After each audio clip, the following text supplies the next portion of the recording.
What happened to Pokémon? Pokémon, as a series of games, has been near and dear to my heart for nearly 2 decades now.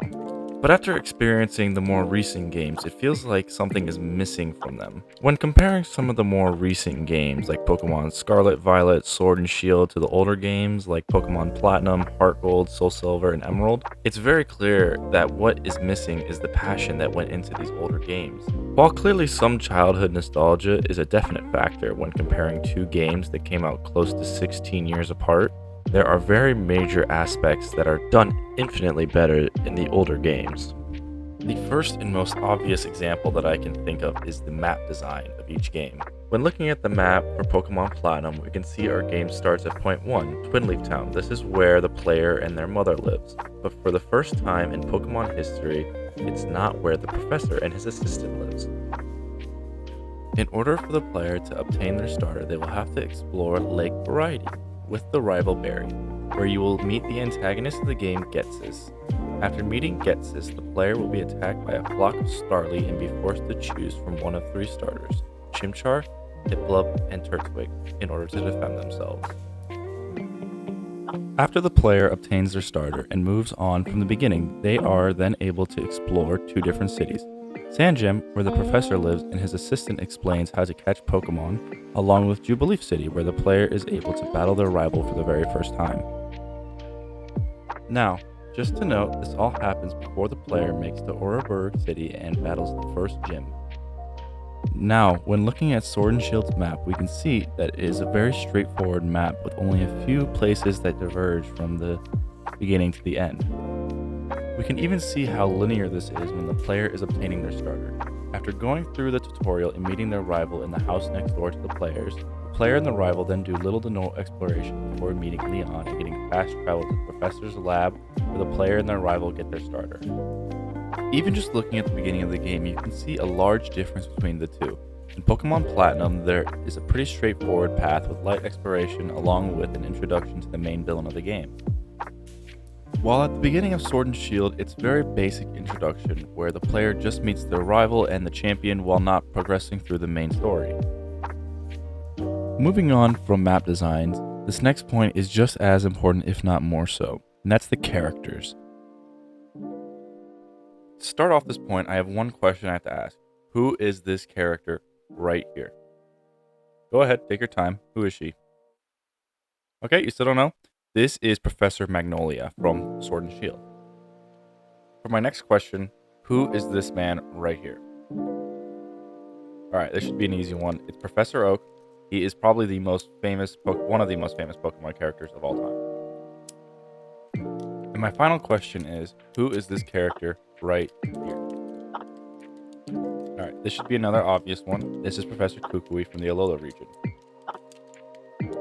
The reason that I bring up these particular characters is that they fill up similar roles in their respective games, but Professor Oak and Professor Kukui are much more loved and much more recognized than Professor Magnolia. Now, someone may say that it is unfair to compare Professor Magnolia to fan favorites like Professor Oak and Professor Kukui, but I see this as another example of how the people at Game Freak are not putting the passion that they used to into their games. When looking at the professor who has had the most impact on their story, Professor Kukui jumps to mind.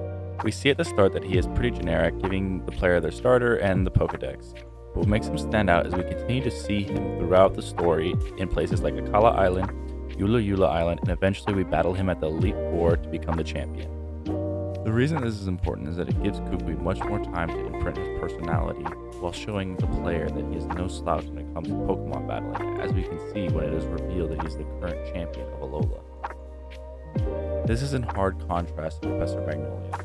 The main information that the player understands about Professor Magnolia is that she helped Leon and Sonia start their journey as Pokemon trainers, and gives the player the Master Ball after becoming a champion. Honestly, that's pretty much it. While, again, it may be unfair to compare the professor who is integral to the story to someone who has little to no impact, let's take a look at one of the professors who has just as much impact on the story that they're introduced in. That would be Professor Oak. Professor Oak is the original Pokemon professor, the one that everyone knows. we see that Professor Oak is really only there to give the player their starter Pokemon along with their quest to beat the Elite Four and capture every Pokemon. On the surface, it seems that he has a very similar role to Professor Magnolia in the story, but the difference is that as the player continues their adventure, they learn that Professor Oak was a previous contender for the champion spot, with his rival being Agatha of the Elite Four, and her still being bitter when the player challenges her in the Pokemon League.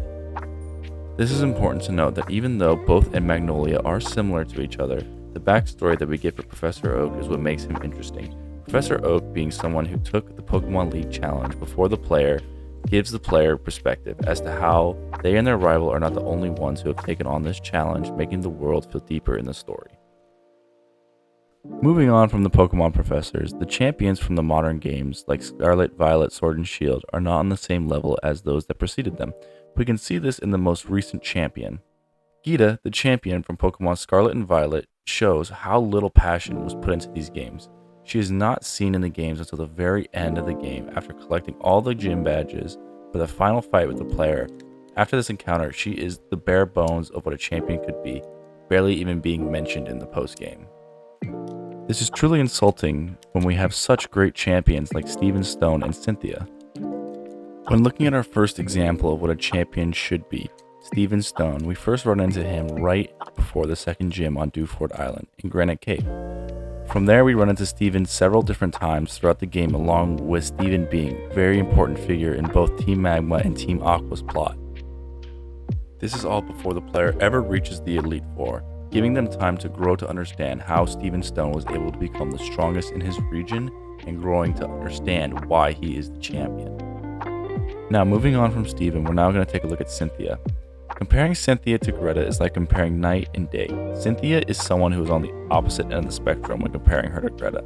She is someone who has such an impact on her game to where she can be considered a pivotal character for both Pokemon Diamond, Pearl, and Platinum. Cynthia is first found in Eterna City, where she gifts the player the Togepi egg and gives them hints to the mythology that surrounds the Sinnoh region, giving the player a small look into what they can expect to happen later in their journey. Along with her being the one that helps the player through the Distortion Realm at the end of Pokemon Platinum. Between these two events, there are about a dozen interactions that would be redundant to explain.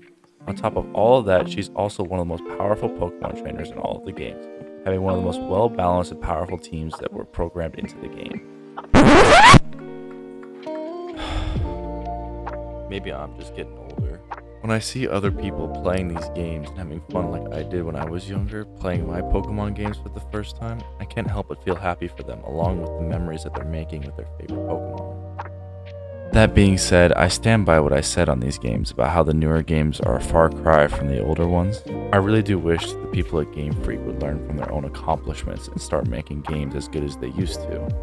There is one game that I have yet to bring up, and this game is Pokemon Arceus. This game is one that I believe is a huge step in the right direction for the Pokemon series. They have everything that I believe is necessary for a great Pokemon game. Starting with memorable characters like Volo and Celine, these are some really great characters that have stuck with me since I played these games when they first came out. Along with great world design that helps give an amazing feeling of progression when playing these games. Now, with that all being said, Game Freak just needs to learn from their past accomplishments and get out of their own way when making their games. Because they know how to make great games, they've done it before in the past. They just need to put more effort into the details of their games.